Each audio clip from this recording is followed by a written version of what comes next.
Nous nous réjouissons des décisions du président de la République qui permettra dès ce week-end de rouvrir des commerces qui étaient considérés non essentiels et que l'on a précisé ensuite de non première nécessité, une distinction assez discutable et qui a pénalisé lourdement nos petits commerçants.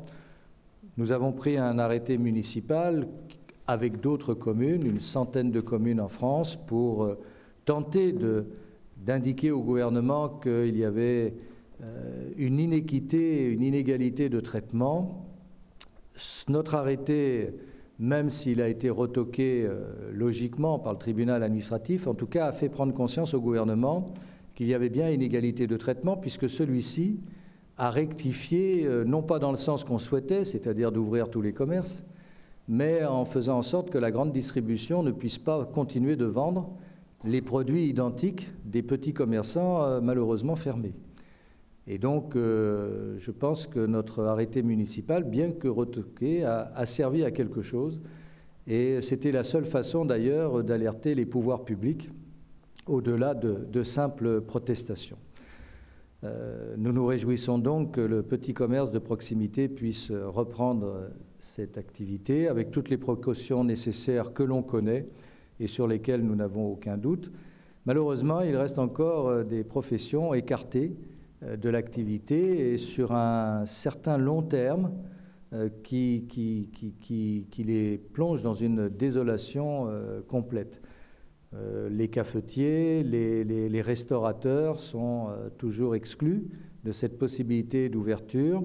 Et donc, il nous a semblé qu'il était nécessaire de réaffirmer notre soutien et de souhaiter, comme le gouvernement a pu le faire, de rectifier le tir.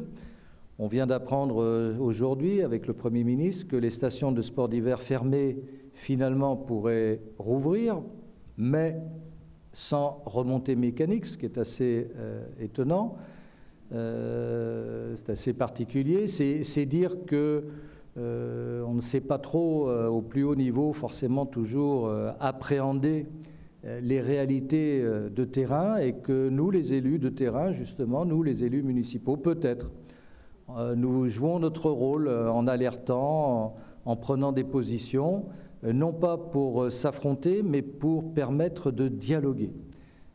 Ce que nous faisons ne va pas contre le gouvernement. Ce que nous faisons, c'est notre rôle dans une démocratie responsable, c'est de pouvoir alerter, d'être au bon sens du terme un contre-pouvoir qui alerte. Et nous souhaiterions que cette motion que nous allons prendre, d'autres puissent la prendre pour demander au gouvernement de revoir avec la profession leur copie. Vous avez tous eu le texte de la motion qui rappelle ce que je viens de dire.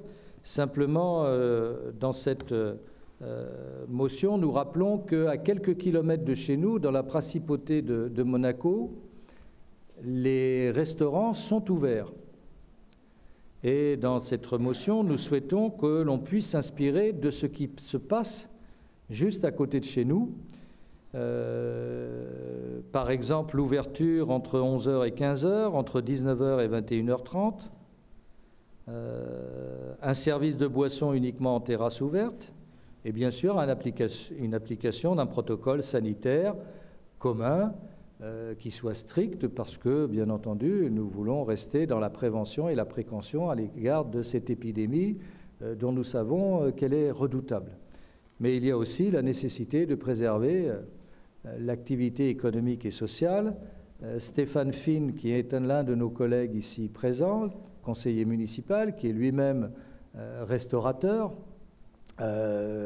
sait parfaitement ce qu'il en est. Je lui donnerai bien volontiers la parole après m'être exprimé, mais je souhaiterais que nous ayons cette motion de soutien pour une réouverture partielle, encadrée, à tout le moins sur un modèle qui existe, et on n'a pas constaté à Monaco que l'on avait vu une aggravation de l'épidémie tout en maintenant cette activité. Donc ce n'est pas une attitude irresponsable de notre part, nous ne prétendons pas mettre en danger qui que ce soit, Nous voulons simplement, par cette motion, alerter Monsieur le Préfet pour qu'il se fasse lui-même l'interprète auprès du ministère, notamment de l'Intérieur et donc du gouvernement, des difficultés rencontrées par la profession, même si elle peut bénéficier d'aides parfois importantes, mais dont tous n'auront pas forcément loisir d'obtenir.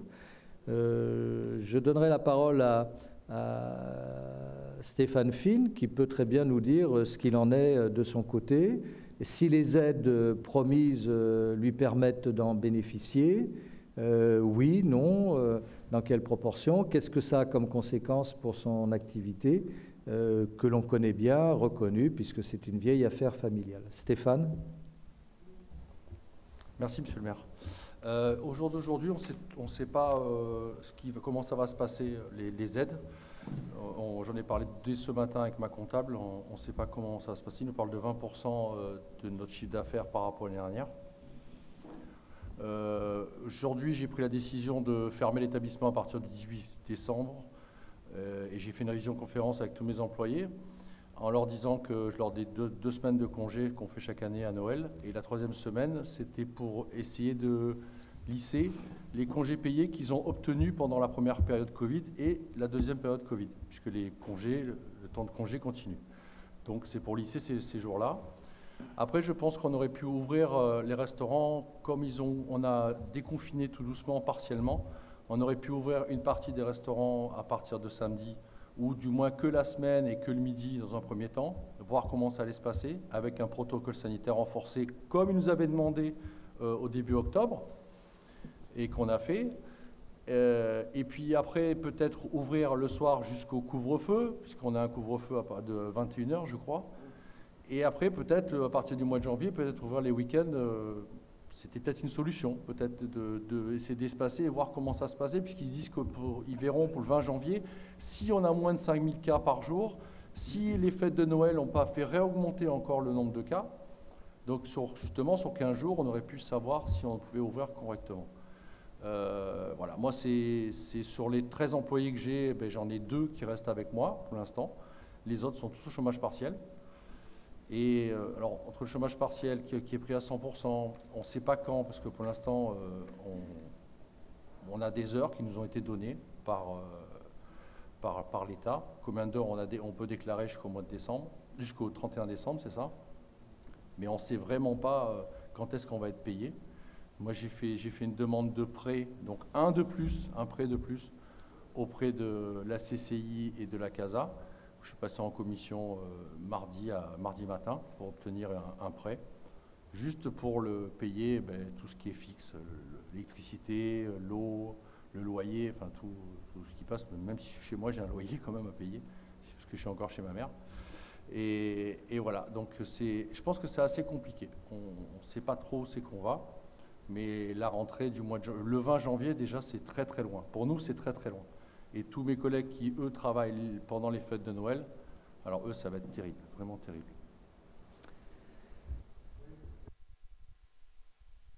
Votre activité est plutôt dans la semaine, plus que les week-ends comme d'autres. Vous êtes fermé le dimanche en temps normal, je crois. Voilà, donc le témoignage de Stéphane Fine me paraît très révélateur du ressenti général. Et lorsqu'un conseil municipal se réunit avec ses élus, dont certains vivent les épreuves du moment, je crois qu'il est bien de pouvoir justement émettre un point de vue en espérant qu'il soit entendu. Et c'est le sens de cette démarche que nous avons aujourd'hui, donc de cette motion que je vous propose. D'autres veulent prendre la parole. Jean-Pierre Vincendet, je sais. Merci, Monsieur le maire. Bonsoir à tous. Donc moi, en tant que membre de l'opposition, je n'apporterai aucune opposition, et bien au contraire, je m'associe totalement, comme les 2 autres motions que vous aviez faites, à ces motions et à l'arrêté que vous aviez pris aussi. Je m'y suis associé parce que je pense qu'on a vraiment besoin d'aider nos commerçants et principalement les restaurateurs et les cafetiers. Comme l'apporte Monsieur Fine dans ce qu'il vient de nous dire, c'est plus que très compliqué. Je pense qu'il va y avoir de la casse, beaucoup de casse. Il y a des choses qui sont complètement incomprises, qu'on ne peut pas comprendre quand on voit qu'on laisse ouverts des restaurants d'entreprise ou qu'on laisse ouverts les restaurants dans les écoles, qui sont des foyers à virus. On interdit aux restaurants ou aux cafetiers d'ouvrir, eux qui sont capables de respecter les règles sanitaires. Ça me paraît démesuré. Donc je pense qu'il faut vraiment, comme vous le disiez tout à l'heure, qu'on interpelle le gouvernement et que le préfet fasse remonter tout ça au niveau de l'État, parce que c'est complètement anormal ce qui se passe. Et donc, moi, j'appelle aussi régulièrement des collègues, des gens que je connais, qui ont des restaurants ou des bars. Je peux vous dire qu'il y en a certains qui ne réouvriront pas, qui sont dans la mort dans la main, qui se sont surendettés en essayant de tenir et qui là donc baissent les bras parce que le 20 janvier, c'est impossible. Ils n'arriveront pas à tenir jusqu'à là. Donc voilà, je m'associe totalement à ce que vous avez fait, à cette motion que je trouve très bien. Et j'en profite pour dire à certaines personnes qui trouvent qu'il n'y a plus d'opposition à Villeneuve-Loubet, parce qu'a priori la presse a écrit qu'il n'y avait plus d'opposition à Villeneuve-Loubet, que l'opposition est toujours là, mais que quand les choses vont dans le bon sens, il n'y a aucune raison de s'y opposer. Donc je profite de ça pour prévenir ces gens-là et leur dire que si, il y a toujours une opposition, puisque les idées politiques sont toujours là, mais par contre les choses vont dans le bon sens, donc il n'y a aucune raison que je m'oppose à tout ça. Voilà. Merci. Merci pour cette précision qui nous réconforte aussi, parce qu'on avait cru à un moment donné qu'on avait nous-mêmes basculé dans l'opposition à nous-mêmes. Et vous avez parfaitement raison de dire que si on va dans le bon sens, il n'y a aucune raison d'aller à contresens. Voilà. Et donc, le bon sens, c'est justement d'être solidaire au-delà de nos différences, de nos divergences, et de défendre des professions. C'est ce que nous faisons. Il n'y a aucun acte politique en la matière, sinon que de dire que le 20 janvier, ça va être très très long pour une profession qui n'a pas d'espérance. Or, il faut donner quand même de l'espérance à ceux qui travaillent, qui ont les dettes fixes et les recettes pas du tout. Donc c'est le sens de cette motion. Donc si vous le voulez bien, et si d'autres n'ont pas d'autres remarques à faire, je vous propose de reprendre la fin de la motion. Donc la municipalité souhaite apporter son soutien aux cafetiers et restaurateurs qui doivent pouvoir exercer leur activité. Ainsi, telle la Principauté de Monaco, où elles sont actuellement en vigueur depuis le 1er novembre, sans aggravation de la crise sanitaire, les mesures suivantes permettraient de soutenir cette profession. Ouverture entre 11h et 15h, 19h, 21h30. Tout à l'heure, Stéphane a précisé on aurait pu commencer que par le midi et puis voir par la suite pour ouvrir le soir et ne pas attendre ces délais. Service de boissons uniquement en terrasse ouverte, le protocole. Et donc, dans notre département, plus que dans bien d'autres, la proximité de l'État monégasque qui les applique sans dommage devrait être un élément de réflexion pour ceux qui dirigent.